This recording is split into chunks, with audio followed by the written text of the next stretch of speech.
Well, I'm gonna admit it to you guys. I decided not to make the video that I was going to make for Friday today because, to be honest, I just wasn't feeling it. You know, sometimes it just happens. Sometimes you put out a video and you're good with it, but then when you actually start thinking about making it, you're just kind of like, eh. And I don't want to half-ass anything. I don't want to give you guys a half-assed product. All right, so I'm gonna do something a little different today. So, I guess we should get into it before too long. Hello, everyone. Britton here, also known as Some Okie Dude, and today I'm going to be doing a bit of a different video. Recently, I've noticed a bit of a trend going down on BookTube, where a couple of YouTubers, BookTubers, if you will, have been talking about books that forged them, that made them, that really defined them as individuals, the books that put them on the paths that they're on today. And I decided that I would do something a little similar. Now, I should note, I know I made a video recently talking about my 20 favorite books of all time, so I should note before I go into this video, this will not be a repeat of that video. I will mention some books that were on that list because, well, they're just that important to me, guys. I can't really go on, I can't really pretend that they're not. But I didn't want to simply rehash books that I've already talked about before, and also there's just a lot of books out there that have impacted me as a human being over the years. And, I mean, there's so many, but generally from what the videos they made, they really stuck to 9. So these are 9 books and stories and comics that really made me who I am as a person today, and I'm hoping you guys enjoy it. So, yeah, I guess I should get into it before I ramble on for too long, because let me tell you, I like to ramble, people. It might not be apparent, because I usually have bullet points when I'm doing videos of the sort, or I'm just able to carry on while rambling, but I do like to ramble, so, you can ask people. I like doing it, so, yeah, let's just get into it before too long. So, just to let you guys know, these are not going to be a rehash. Well, there will be some of them that I mentioned in my 20 favorite books of all time that will make it back on this list, because, again, they're just that important. But most of the books I'm going to be talking about are books from when I was a kid that really impacted me, and there's some of them that still impact me now. So these are really the books that really made me a constant reader, books that really impacted my life when I was a young lad, and still books that impact me today, still books I look back on fondly. So some of these will be childhood favorites, some of these will be ones that are just favorites in general, and some of them are just ones that I think are really important in my growth as a reader. So I guess we should get into it before I go off for too long. So yeah, let's just do that. So, the first book on the list I'll be talking about is one that I talk about frequently, and this will be one that I did bring up in my top 20 favorite books, but I'm going to bring it up again, because again, it's just too important, and that is Oliver Twist by Charles Dickens. This was one of the first books that I remember reading simply for the story. I mean, I remember liking the illustrations, because I had the illustrated classic version of Oliver Twist, and I remember really, but this was really the first book that really ensnared me with its story about young Oliver Twist as he goes on his journey to become a person, a coming-of-age story, if you will. And what can I say? Oliver Twist is one of my favorite stories of all time. I love the characters. I love the way that Charles Dickens really makes London kind of its own. I really like how he makes the location of London, England, a character in and of its own. You can definitely see that inspiring a lot of authors over the years, like Terry Pratchett and Neil Gaiman, and even China Miéville, especially with his Baz Leg series. I definitely could see Dickens being an impact. I would be shocked if he wasn't at least thinking a little bit of Dickens when he was writing his Baz Lag books. But Oliver Twist, though, really impacted me, because it was really one of the first stories that I remember loving when I was a kid, and it was definitely one of those stories that impacted me a lot, and still does this day. Like, when I think of, like, a great story, I generally think of Oliver Twist. It's one of the first ones that popped in my mind on just, this is how you do a story well, and this is how you make really compelling characters well. I mean, what can I say? It's one of my favorite stories of all time, and there are so many great characters like Oliver himself, Bill Sikes, Fagin, the Artful Dodger, Charlie Bates, Monks, who is, character, Noah, so many others that are just unforgettable. Annie, or no, not Annie, Mary, who is Sykes' very poor, very sad, very tragic girlfriend who stays with him even though he's a psychotic maniac. Oliver Twist is one of those books that really spoke to me, and it's really one of those kind of storytelling 101 books for me. Like, this is one of those, like, I think everyone should at least read once. Now, will you like it? I don't know if you'll love it as much as I do, but I do think it is a story that is worth reading at least once in your life. And it's definitely one that impacted me and still impacts me when I think of, like, how to establish setting, how to make interesting, strange characters that you'll remember, things like that. And it's really just, it's just a lot of fun. I really remember when I was in maybe 3rd or 4th grade, reading the book, reading the story, and just really getting sucked in. You know, I really had to, I really just got sucked up in the world that Dickens creates. And it's also one that gets better as I get older. You know, there are more layers that I see that I didn't see when I was a kid. And yeah, what can I say? Oliver Twist is a book that has impacted me. It will probably still impact me as long as I live, and it's one of my favorite stories of all time, so enough said. Second book is another one I brought up in my favorite books. Don't worry, this will be the last one for a while, and that is The Adventures of Tom Sawyer by Mark Twain. I remember this book specifically because I remember reading it for a book club that I did for a class when I was very, very young, and me and my dad read it together, and I actually have some memories of when him and I read it, and I remember actually, I was a bit hesitant, because I generally didn't like, and I still don't really like to, get into a hassle. I felt kind of hassled reading The Adventures of Tom Sawyer, but once I actually started reading it with my dad, I remember just really getting sucked up into it, and I remember relating to Tom Sawyer a lot as a kid. I mean, I'm not as sly or wily as young Tom Sawyer is. I mean, very few kids are.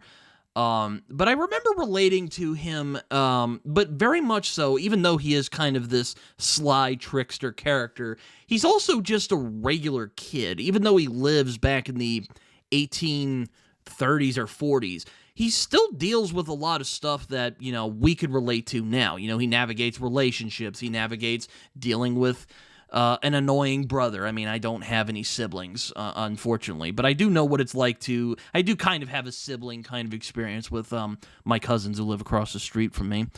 But dealing with overbearing parents, hanging out with your friends, going on wacky adventures.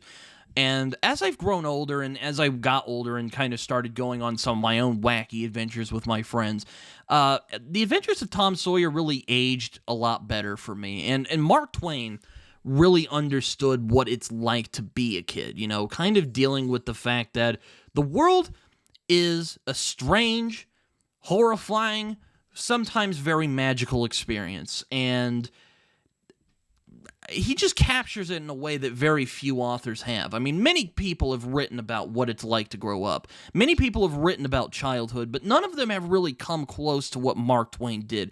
He's probably the most authentic writer of kids that I've ever seen that isn't like Stephen King or Jeff Lemire, for that matter. And I also really like the side tangents that Tom Sawyer goes on with his friends, like the one where they go on the island for a little bit. That's one of my favorite parts of the book. And I really like the leisurely pace that Mark Twain goes on, and you see that through a lot of his books. I mean, there are some exceptions, like The Prince and the Pauper is a very straightforward story, but he also does this in The Adventures of Huckleberry Finn, and I know that's the one that everyone remembers. But for me, I have a real soft spot for The Adventures of Tom Sawyer. I mean, it's a great murder mystery, though technically it's not a mystery because, well, we already know who did it.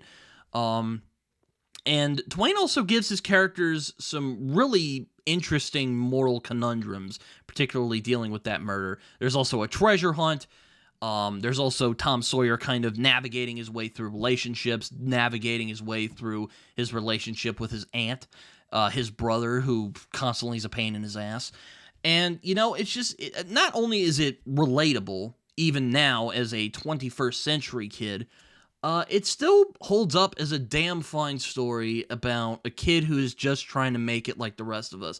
Of course, like I said before, he is a lot cleverer and more sly than, I'm using that word a lot. He's a lot cleverer than a lot of kids my age. I wouldn't say I was nearly as wily as Tom Sawyer when I was a kid, but I did understand him. I did understand his kind of struggle to make it in a world that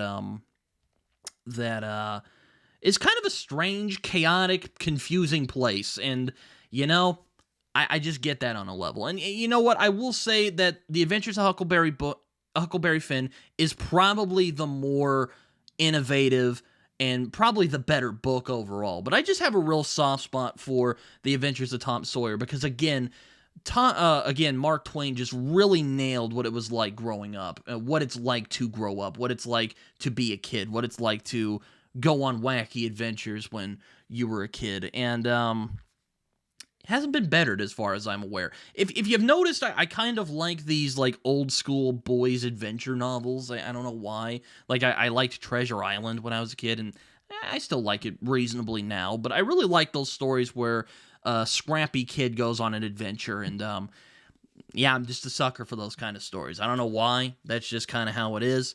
But yes, Adventures of Tom Sawyer is my number 2. Number 3, try to suppress your eye rolls, people. No, it is not Atlas Shrugged. So before people start going like, "Oh God, he's gonna say Ayn Rand," no, it's not. It's not Ayn Rand. But it is the Bible. I know I could definitely see some people eye rolling at this, but no matter what you believe about the Bible, it's still a very influential book. I mean, it might be the most influential book that has ever been put out in the world. What can I say about the Bible? I mean, it's one of the most influential books ever, and it's definitely one that I read a lot as a kid. I wouldn't call myself a Christian now.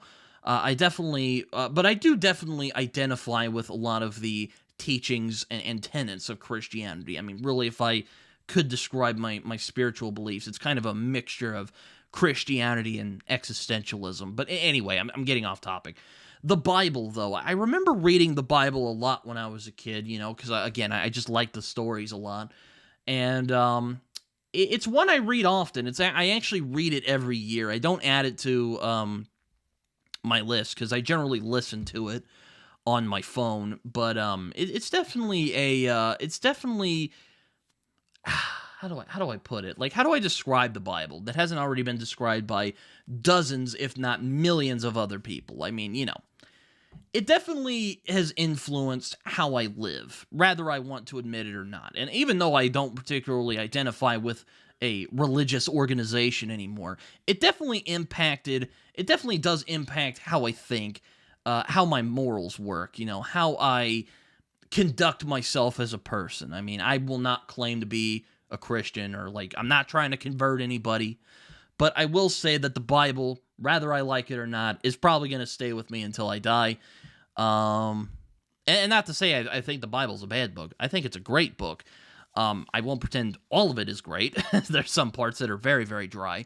But the parts that are really good, I think, are great. And it was also one of those cases where I really started by looking at the illustrations, because I had a lot of illustrated Bibles when I was a kid, and I would read them. And then eventually I ended up reading the words and figuring out, oh, I kind of like this too. So, yeah, I mean, I don't really know what else I can say about the Bible that hasn't already been said. And again, I can see some of the eye rolls from some people.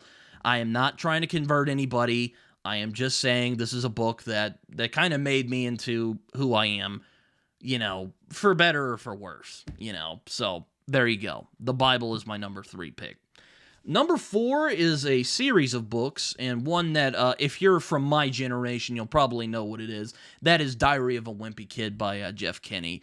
I guess they're technically kind of comics. I generally consider them to be novels that just have illustrations in it, but anyway, kind of like The Adventures of Tom Sawyer, I really liked Diary of a Wimpy Kid when I was a kid because it really spoke to me and really spoke to my experiences of what it felt like being a kid. Like, I definitely understood a lot of Greg's struggles to kind of make it in middle school, and kind of dealing with popularity and dealing with girls and dealing with, you know, he doesn't really get bullied all that much. I mean, he does a little bit, but, you know, I hope you get what I mean. But going into the shenanigans and kind of dealing with, this is kind of like Tom Sawyer, except it took place in the modern day, at least modern day as I know it.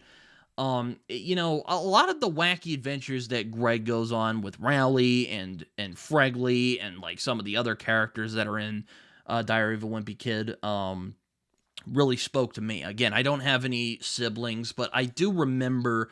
But this book really captures what it's like to be a kid, and I know a lot of people like to meme on this nowadays because, I'll admit, Greg Heffley is not a nice person. I don't know if I would hang out with Greg, as I don't know if I think he's a good person or anything, but I do think he is relatable. He definitely deals with a lot of things that I've dealt with in my time, you know, kind of that sense of isolation, you know, kind of feeling like you don't really fit in anywhere. And, you know, I didn't really, you know, etch to be, you know, popular as Greg does throughout the books, but I do understand his desire to feel accepted somewhere, you know, and there's a lot of that in Diary of a Wimpy Kid. I don't know if it's influenced me as a storyteller as much, but it's definitely influenced me as a reader.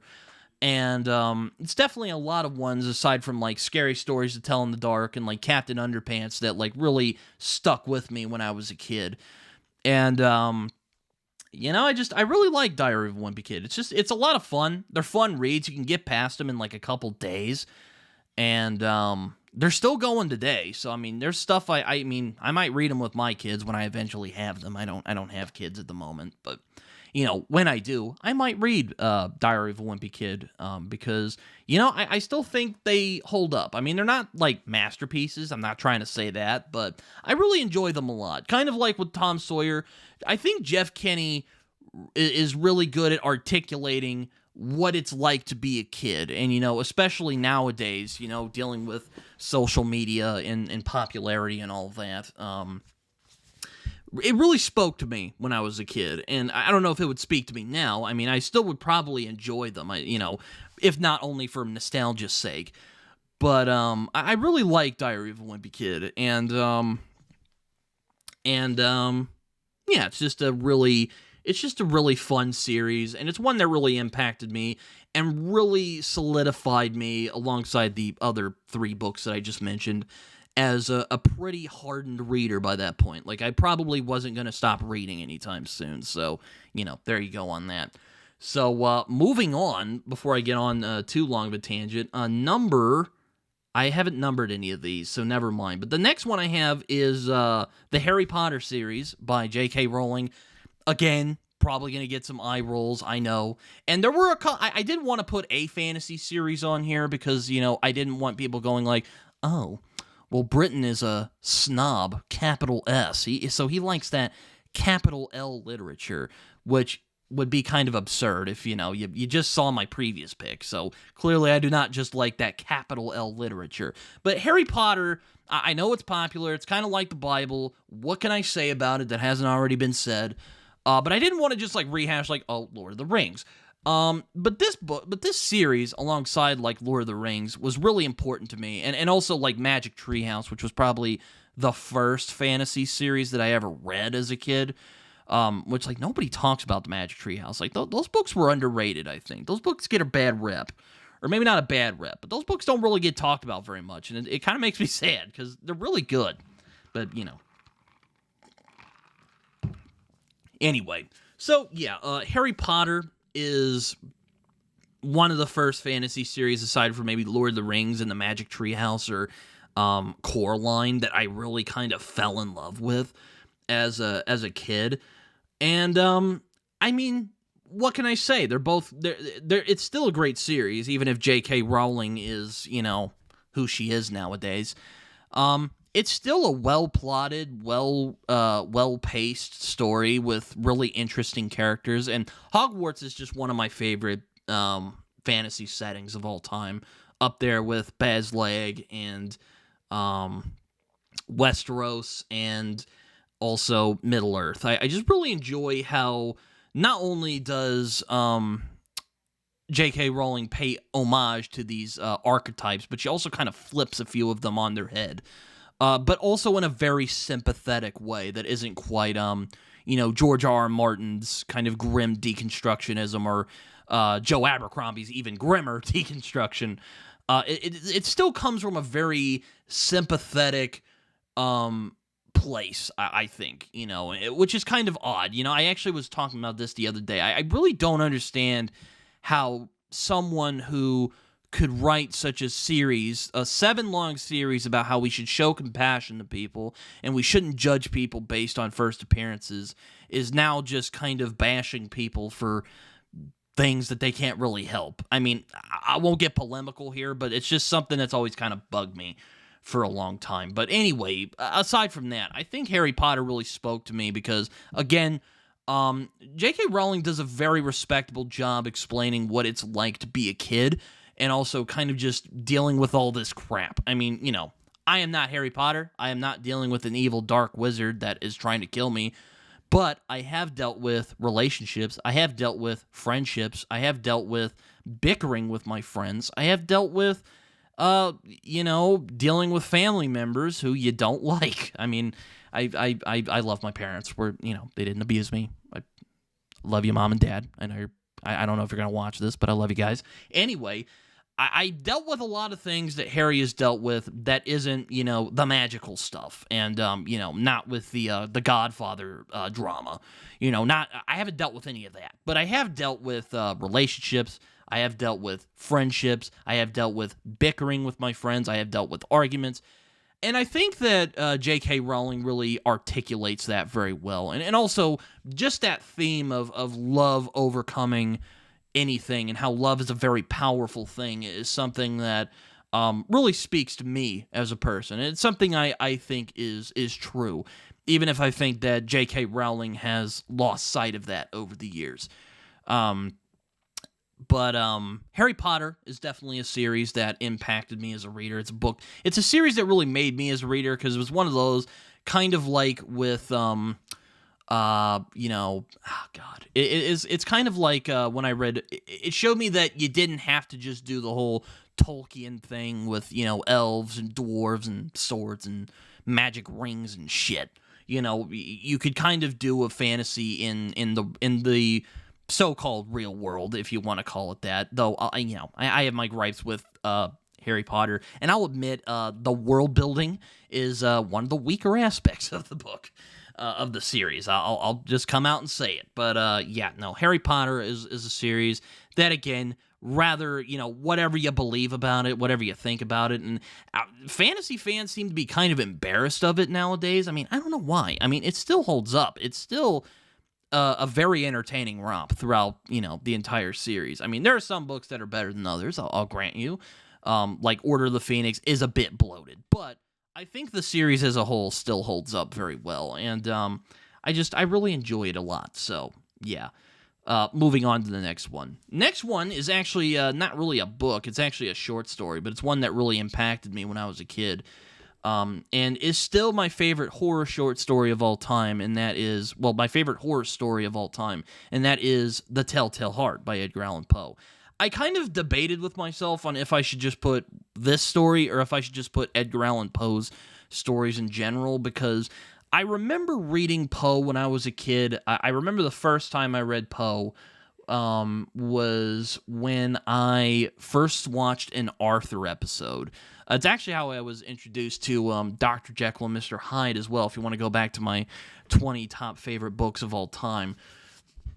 But I remember being really uncomfortable by it. It's one of the few horror stories that actually got under my skin, and to this day, it still gets under my skin. I mean, you could say about Poe whatever you want. You can call him the Jingle Man. I don't fucking care, okay? He is a phenomenal writer of horror. He really understood the levels of human insanity, and he really captures that very well in The Telltale Heart. He really was good at articulating the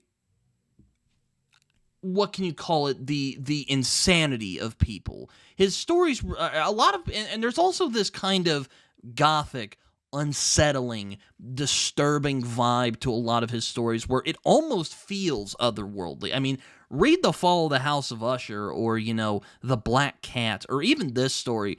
There's almost this atmosphere of otherworldliness. There is something beyond the veil that, you know, I mean, you know, most of his stories were about human evil, but there is such this bizarre surrealism in his stories, particularly in stuff like The Fall of House of Usher and The Pit and the Pendulum, that it almost feels otherworldly. Or even, you know, William Wilson or Hop Frog. You know, a lot of those stories they feel, there's an uncanny valley to them that really makes it feel like there's this otherworldly, just kind of vicious, almost evil vibe coming, just emanating from it, that I don't know why, but it still attracts me all these years later.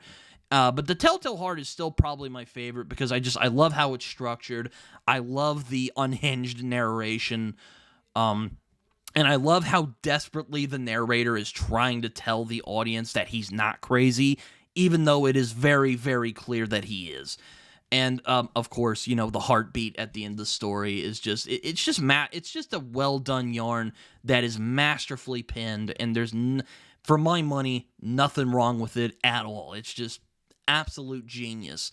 And I know a lot of people like Lovecraft, but as far as I'm concerned, Edgar Allan Poe blows H.P. Lovecraft out of the water. And you know what? I'll be fair to old Howard. He would probably agree with me. Pure genius, The Telltale Heart. And it's definitely one that still impacts me to this very day. And it definitely made me a constant horror reader, even though I'm really bad at keeping up with horror nowadays. But The Telltale Heart really converted me to the horror genre. And for my money, it's still the best thing Edgar Allan Poe ever did. He is my favorite short story writer of all time, and he is my favorite horror writer of all time, so take it with what you will. The next book is one by one of my favorite childhood authors, and that is H.G. Wells. And no, it is not The Time Machine, though I did consider putting that on here, but I decided to put The Time Machine to the side because I already talked about it in my top 20 books. So I decided to talk about my other favorite H.G. Wells book, and that is The Invisible Man. And I love The Invisible Man. It's one of my favorite stories of all time. I really love the story of science going wrong, and this is probably my favorite example of this. Well, that and Frankenstein are probably the best examples of the science going wrong and the consequences that follow from that. Though in Griffin's case, he's kind of this megalomaniacal, psychotic jerk, for lack of to put it lightly. And I will say that his story is it's also just a fascinating concept. Like, what if you could turn invisible? You know, what would you be able to do?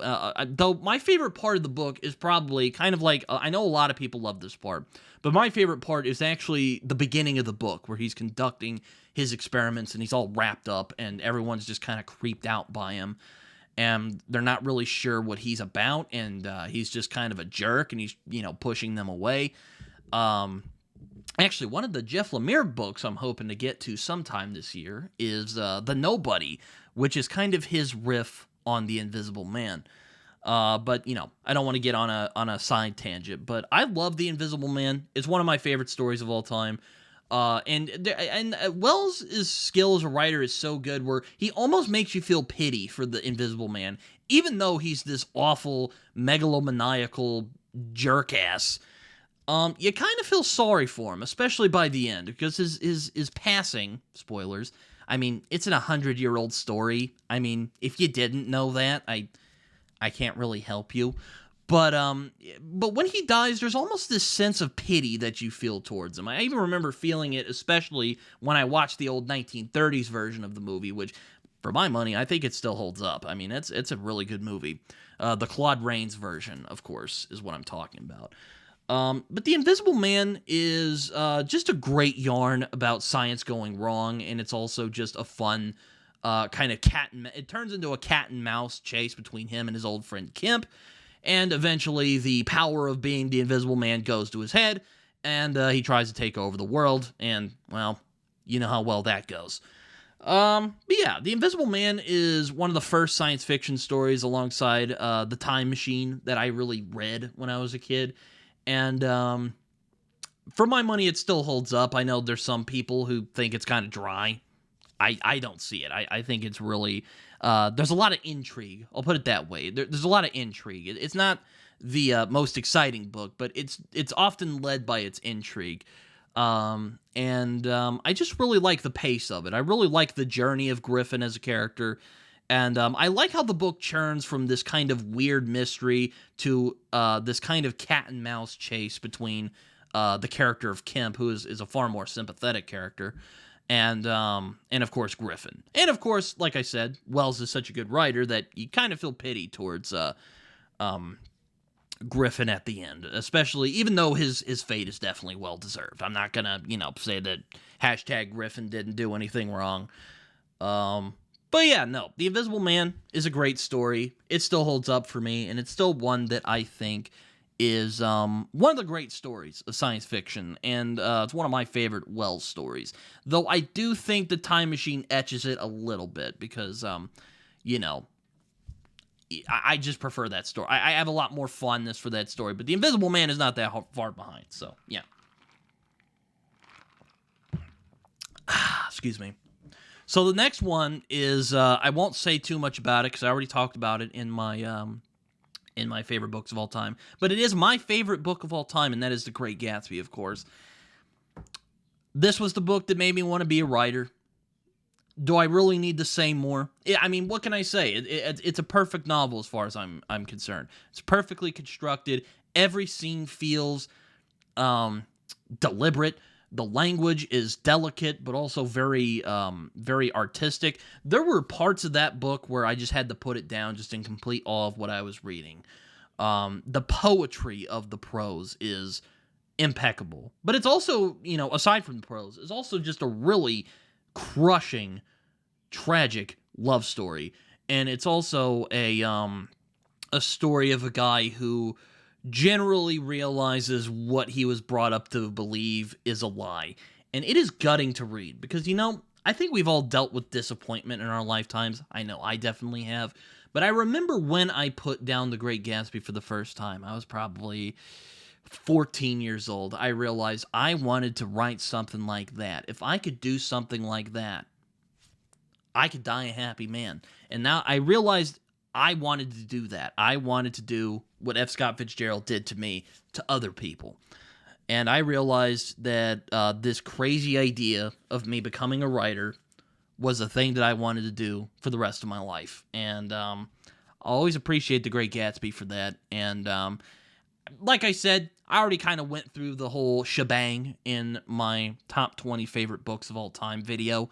So you can go there if you want some more details on why I love The Great Gatsby so much. But The Great Gatsby, it's important to me. It made me into who I am. I mean, I wouldn't have probably been a writer if not for that book. So take it up with the book gods, I guess. I don't know what am I talking about. I don't know. Okay, so I'm finally going to get to this last one, and the last one is a comic, so I'm just going to get it out of the way, and that is The Walking Dead by Robert Kirkman, Tony Moore, and Charlie Adlard. This was a series that went on for a long time, and I bet a lot of people are wondering, why this comic? I mean, Invincible, you could see Invincible back there. Invincible is better. And I would agree, it is the better story that Robert Kirkman did. But I'm talking about books that made me. So these are my personal picks. But in terms of personal impact, The Walking Dead is the more important book to me. It was the first creator-owned comic that I really followed intensely. I probably shouldn't have, because if you think the show was violent and intense, the comic is 10 times more violent and intense.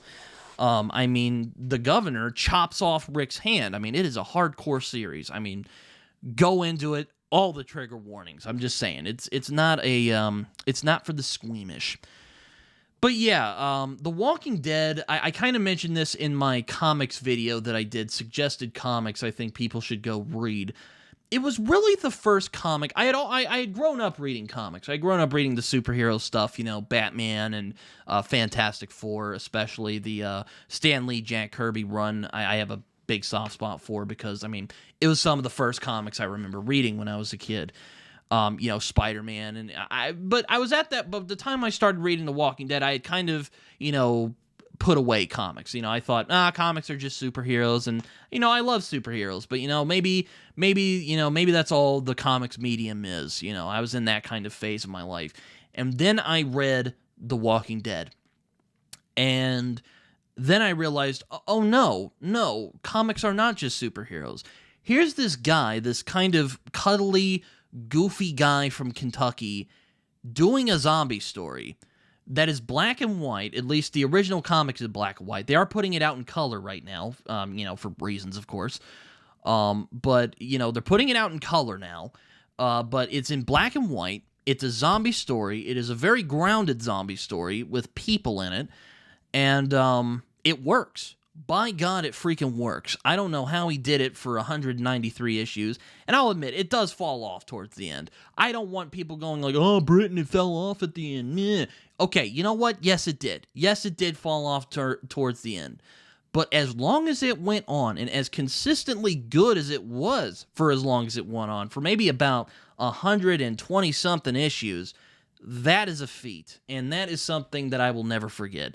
And it was one of the strongest runs that I've ever read in my entire life as a comic book reader. Like, this was one of those rare comics that I was reading by the issues. And I am a very hardened trade waiter. I don't really tend to pick up single issues that much. Walking Dead, though, I was all over that shit. Like, it was an addiction for a very long time. And it was kind of like how The Great Gatsby really pushed me towards writing.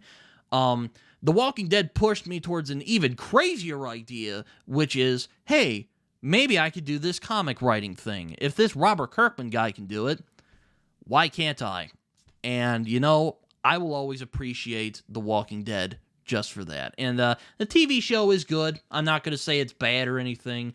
It did fall off as well, but I do think the comic is a lot better. So, you know, the original story is often better than the adaptation. That's just how it goes. And kind of like with Preacher, they kind of neutered The Walking Dead a bit, because, I mean, one of the things about The Walking Dead is this is a very grim adult series. Like, there is a lot of stuff that goes down in the comic book that they did not touch on the show for obvious reasons. I mean, my God, if they actually did a proper adaptation, I don't even know if it would be on TV. I mean, there's some really, really graphic stuff that happens in that series. So, yeah, but this was the series for me that really showed me that comics could really do anything. Well, that and, like, Watchmen were really the comics that showed me that comics could do anything you want. You could do anything you want. You just are bound by your imagination and money, of course. You know, that's always a thing. And that's kind of what stymied me from trying to write comics. But for my last book, it is a comic, and that is The Walking Dead. The Walking Dead is important to me because it is a book that showed me that comics weren't just superheroes, that you could do whatever you wanted. And also introduced me to Image Comics, which is probably my favorite comic book company today, because, man, they put out some really genre-defying stuff. They're unmatched as far as I'm concerned. Anyway, this is going on for a very long time now, so, yeah. So that's the books that made me. Hope you guys enjoyed this video. As you guys like to do, like, subscribe, do all that fun stuff. Find me on Twitter. You can also find me on Goodreads and Letterboxd, where I write reviews that are more coherent than the one you just heard right now. You can also find me on Instagram and Blue Sky. I don't use Blue Sky very much, but I'm starting to get the hang of it. Like I said, comment, subscribe, like. If you have your own picks for books that really made you into the person you are today, feel free to share them in the comment section below. I would love to hear from you guys. And as my buddy John Minton likes to say, it feels good when you click that subscribe button. So, yeah, hopefully you guys enjoyed this video. I'm going to take off before this goes on for too long. Well, until next time, see you guys later. Bye-bye.